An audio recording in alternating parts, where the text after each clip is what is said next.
हे धरती के देवता निर्ग्रंथ तपोधन वीतराग श्रवण, आप सभी के चरणों में सभी नए नमोस्तु।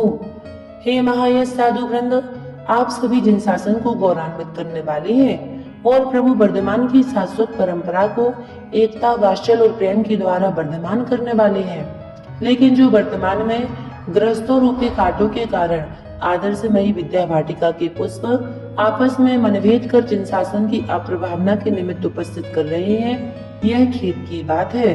वास्तविकता में जो साधु हमारे लिए आदर्श और प्रशंसनीय माने गए हैं, लेकिन जब एक ही संघ के साधु अपने ही गुरु भाइयों के लिए मिथ्या दृष्टि, शिथिलाचारी और भ्रष्ट साधु की उपमाएं देने लगे, समाज के द्वारा उनको निष्कासित करने की बात करने लगे, तो संघ, समाज और जैन धर्म सर्वसार होता है।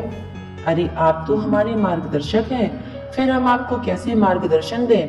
लेकिन फिर भी एक साधर्मी होने के नाते यही विनम्र निवेदन करेंगे कि हम श्रावकों को नहीं मालूम कि संघ के साधुओं में आपसी रंजिशें क्यों हैं, और जानकर हम अपनी श्रद्धा को कम नहीं करना चाहते।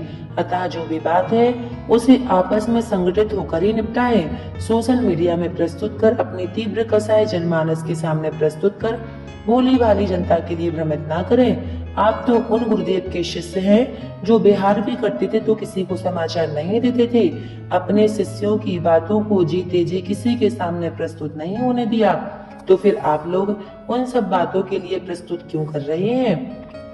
अपने अपने शिष्यों का अपने अपने गुरु से अलग ही प्रकार का संबंध रहा होगा।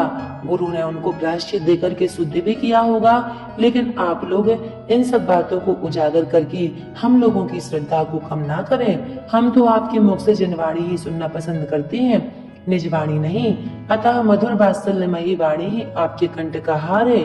यह पद शाश्वत नहीं है, शाश्वत तो हमारी ज्ञान रूपी चैतन्यमयी आत्मा है, जिसे आप साधु वृंद प्रतिक्रमण के माध्यम से रोज रोज शुद्ध करते हैं। अतः फिर इसमें विकार भाव की मलिनता क्यों नष्ट नहीं हो पा रही है?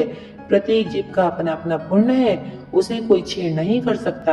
अतः अपने अपने कर्मों का उदय जानकर समता भाव से साधना में संलग्न होकर धर्म प्रभावना, गुरु प्रभावना का परिचय दे। हे हमारे पूजनीय साधु संतों, यदि मेरे कहने में कोई त्रुटि हुई हो तो मैं आपसे क्षमा भाव धारण करके क्षमा याचना करती हूँ। नमोस्तु नमोस्तु नमोस्तु निर्गंत मुनिवर।